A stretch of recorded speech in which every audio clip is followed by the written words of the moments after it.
Hey everybody, Lars here at Trail Head Cyclery out in Cupertino, California. I'm here to help answer some questions about e-bikes. Big bad e-bikes to be exact. I've got 4 cherry-picked e-bikes that we stand behind here at Trail Head Cyclery, and I get a lot of questions. What's the difference between these 2 bikes or these 3 bikes or these 4 bikes? I can't decide. Trust me, I understand. Even I have these problems. They're all so good, right? What's the difference? Let me try to help ease those answers in. So without any further ado, let's get into it. All right, let's start here with this repeater by Transition. Bellingham boys, they know how to party in the woods. This bike's proven itself. Full on, full power, in the woods for multiple laps. This is it's a bruiser of a bike. It's a lot of bike, 29s front and rear, 160 travel front and rear.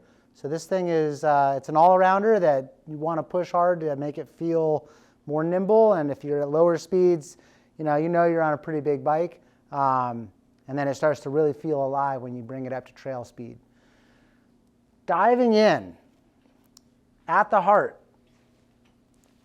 Shimano EP8 motor with their factory Shimano 630 watt-hour battery. None of this weird aftermarket stuff. This is full warranty approved Shimano stuff that works super well. Range is amazing. 85 Newton meters of torque down there to pull you up anything. I mean, it is a full power bike, you guys. You got power. Charges in less than 5 hours, and the range that you get is massive. I mean, if you push hard on the pedals, you're doing 5,000 vertical feet. If you want to do a hot lap, you could do 3,000 vertical feet real easy. You got an LCD full color display up on the handlebar. Shimano is giving you all kinds of good information right at your fingertips. And speaking of which, you got a little 2-button remote on the left side that allows you to toggle up and down, super easy, really intuitive. There's a few buttons on the remote, or on the LCD as well for getting into menus and stuff. Giddy up suspension, that's the 4-bar linkage from Transition that they've tuned for this bike to have a progression that's compatible with coils. You can run a Fox in there, you can run a RockShox in there. It'll get even more party with the coil. Steeper seat angle, super nice for sitting and grinding up the steep stuff. You're not going to be way in the back seat, front wheel lifting up in the air like old bikes used to be. No, it puts you more up on top of the bike. Front wheel stays planted, jam up the hills, super nice. Head angle is a good slack 64 degrees. Send it. Oh my God. That head tube though does have something that's worth talking about. They're using a headset that allows you to run all the housings into the frame. So look at the front end, and it's really clean. This thing is all kinds of good times. If you're not quite sure what you're going to do with your e-bike, this would do the trick. You can go up hills, you can go down hills, you can go cross town, uptown, downtown. It's a party in the woods, you guys. Transitions repeater. Yep, this here is Yeti's SB 160E. Guess how much travel it has? 160 millimeters, front and rear, 29, front and rear. This is a race bike. No surprise, it's Yeti. They make race bikes. Yeah, e-bikes are being raced globally. There's the Enduro World Series. EWS E is a real thing, and Jared Graves is crushing it on this bike. It's all about going fast. Carry speed through the chunder, the big wheels, carrying speed, up hills, down hills. It's a fast bike, and it's got a little bit extra wheelbase to carry a lot of speed for that stability. Right at the heart of this bike, Shimano's EP8, Shimano's 630 watt-hour battery. Has that color display on the handlebar. It's got that 2-button remote. It's Bluetooth. It's ANT. It connects to Garmin's. It's got an app. Doesn't do your laundry, but it'll get you up the hill. I mean, this thing is a powerhouse. 85 Newton meters of torque, baby. That thing will go. Push harder on the pedals. It knows it. It's adaptive. It gives you a little bit more oomph. And when you lay off the power, it kind of tapers off a little bit. Really nice. One thing to note about Shimano, though, is if you are in the medium mode and you go to the full power mode, it won't just kick in full power. It'll like wait for the right moment when there's not a ton of torque on the pedals to give you full torque. So good to notice when you're out riding. This bike is 160 millimeters of travel front and rear. You can put a bigger fork on the front. I know a lot of people running 170, 180 up front. 64.5 degree head angle in this guy, plenty slack. Point it down the deep chutes. It's a long bike though, so when you're at lower speeds, it'll feel a little bit big, like you got to manage the bike a little bit, and then when you get it up to trail speed, it starts to feel really nimble. Eats up those big, rooty, rocky sections like no one's business. Really feels like a monster truck in those sections.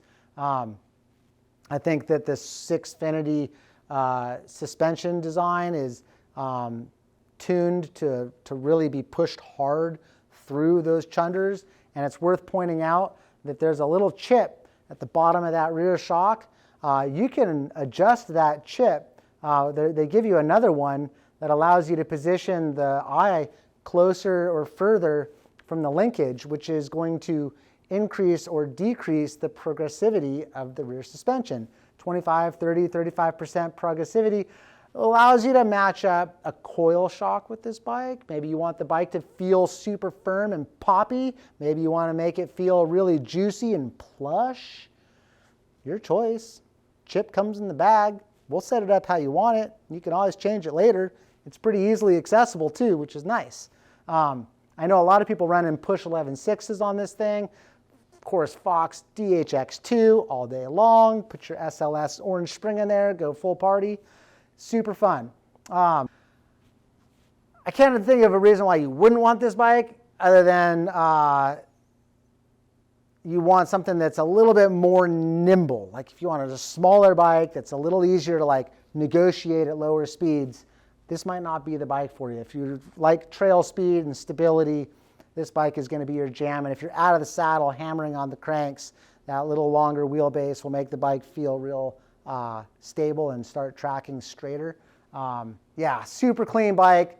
Love Yeti's lifetime warranty. Love Shimano's 2-year warranty on their motor and battery. And of course, global support, including Trail Head Cyclery. So, love it.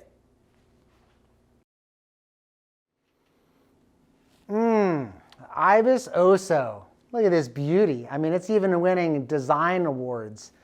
No one's doing stuff like this. Unified swing arm back here. No little shelves to like snag rocks and mud in the rear swing arm. Just travels right through. DW linkage. Custom tuned for the high torque. Whew. There's a lot to talk about. This bike has a lot going on. Starting with the Bosch Performance CX motor. This is Bosch's latest Gen 4 version. Pumping out 85 Newton meters of torque, powered by their new Power Tube 750 watt-hour battery. Holy bullies. You can go far. You can go high. Easy 5,000 vertical foot rides are on the table, you guys. Love 155 millimeters of travel in the back. Easily bump it up to 170 by pulling out the travel chip from the rear shock. It's buried inside. Front fork, 170 out of the box. Easily can put that thing up to 190, even a dual crown 190. Totally okay. This thing's a bruiser. It's so beefy that in the medium and small sizes, they went with a mixed wheel. That means it's a mullet. That means it's a party in the back with business in the front. This is the large, so we're looking at 29s front and rear, but the medium's got a 27.5 in the rear, which is nice for the littler riders like myself. I'm only 5'10", man. If I'm on 29 front and rear, it feels like a lot of bike if I'm at lower speeds to try to get the thing to dive into a turn. Mixed wheel bikes just feel easier to lay into a turn. Lots of torque too with that smaller wheel. It does actually affect how much power hits the dirt because of the smaller diameter wheel. But getting back to the motor, there's so much inside that Bosch has figured out so that we don't have to. It's got torque sensors that get firmer or get more powerful or less powerful if you push harder or softer on the pedals. It's got the Flow app that allows you to look at all your data, map your rides, share it all with the world if you want to, keep it hidden if you want to.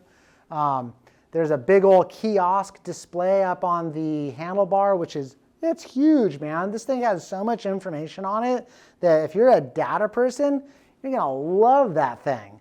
If you think it's big and in the way, you can take it off. You can run it without the display. It's not necessary. Bosch made that thing optional because the LED display over on the left, that has all of the stuff that you need from the computer side of things to make everything run.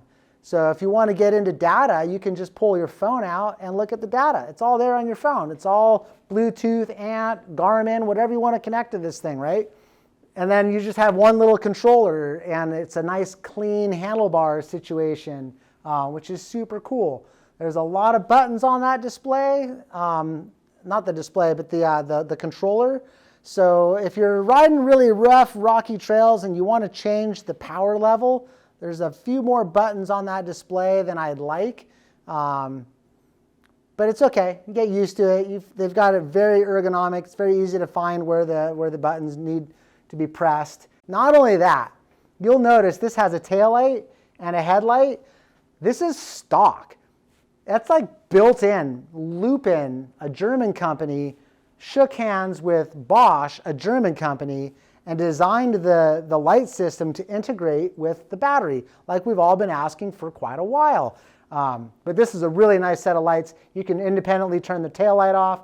You can independently turn the headlight on and off. It's like a 900 lumen light in the front with a remote on the handlebar. Holy cow, super cool.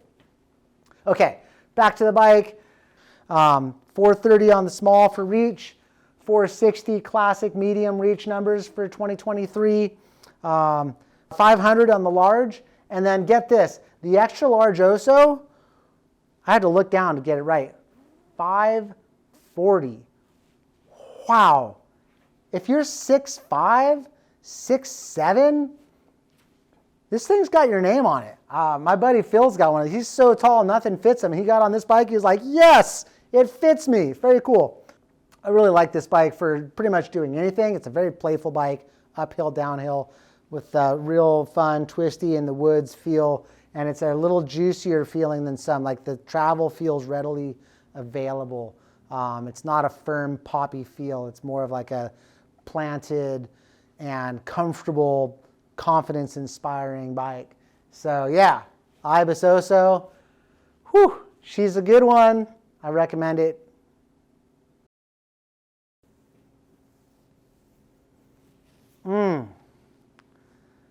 Specialized Levo Gen 3. Bam! This is the most refined e-bike on the market today. Winning awards left and right. Years ago, they started with a motor that they didn't just go out and buy and bolt in. They actually partnered with a Swiss company, Bros, to develop a motor that was so seamless that it couldn't really be detected that you were on an e-bike. The motor's quiet. It uses a belt instead of a gearbox like the Bosch and Shimano motors. Those are using gearboxes. This is using a belt motor, which in the earlier versions was really problematic, but in the 2.2 version seems to be nailed, and it's quiet. It just, you don't hear it as much. When you ride this bike, It is seamless. Sometimes I forget the darn thing is on, and then I turn it off. I'm like, now I'm not that strong. It's fact. So, getting into it, Brose is putting out 90 Newton meters of torque, 700 watt-hour battery with a crazy chip inside that's working to effectively use that 700 watts where the range is crazy. It's punching over its weight for range. Connectivity through the wazoo. The Mission Control app is so refined. You can tune it every which way from Sunday.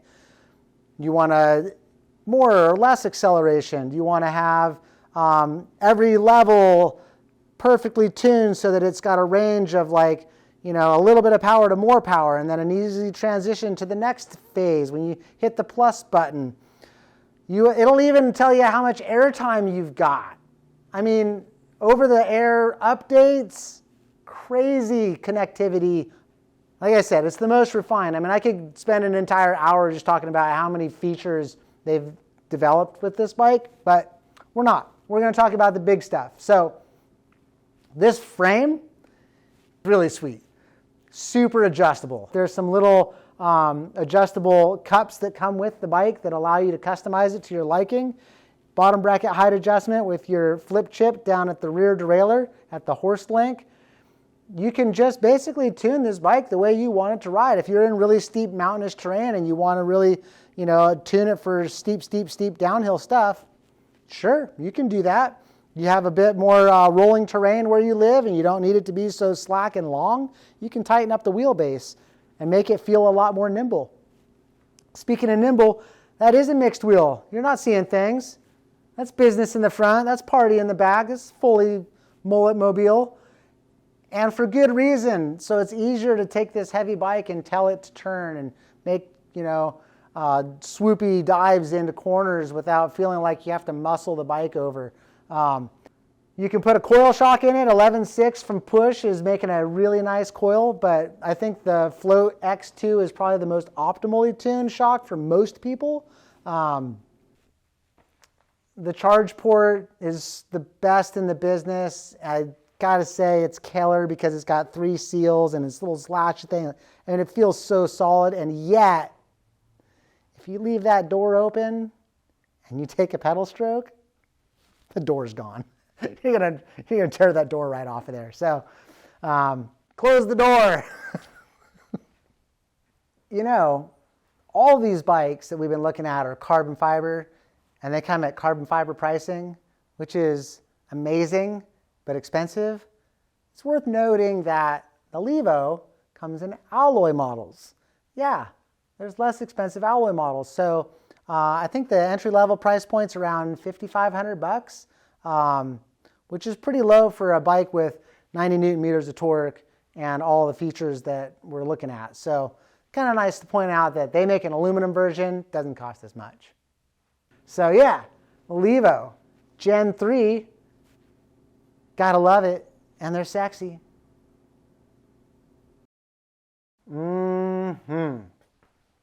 Choices.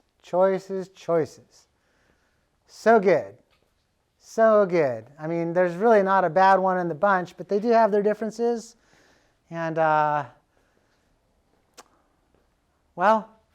can't go wrong, but you can choose a better choice if you've had a chance to learn more about them. So thanks a lot for tuning in today to Trail Head Cyclery's first Tech Talk with me, Lars Thomsen, owner of Trail Head Cyclery.